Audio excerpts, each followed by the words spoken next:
വർഷങ്ങൾക്ക് മുന്നേ കൊല ചെയ്യപ്പെട്ട സാറ എന്ന പെൺകുട്ടിയുടെ പ്രേതാത്മാവ് ഇടുക്കിയിൽ നാളെ നിങ്ങളോടും ലിഫ്റ്റ് ചോദിക്കും.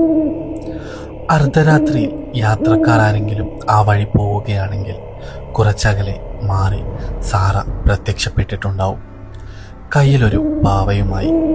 എന്നിട്ടോ വരുന്നവർക്ക് നേരെ കൈകൾ നീട്ടി അടുത്തുള്ള സ്ഥലം വരെ ആക്കുമേ എന്ന് ചോദിക്കും.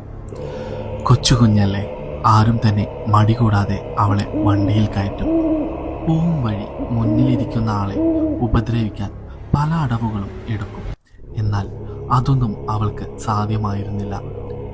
അടുത്തുള്ള സ്ഥലമെത്തി വണ്ടി നിർത്തിയാൽ പുറകിലിരിക്കുന്ന സാറയെ ആരും തന്നെ കാണാറില്ല. മിക്കവാറും ദിവസങ്ങളിൽ സാറയെ കണ്ടതായി പറയപ്പെടുന്നു. എന്നാൽ പ്രദേശവാസികൾക്ക് ഈ കഥ അറിയാവുന്നത് കൊണ്ട് തന്നെ ആരും ആ വഴി പോവാറില്ല.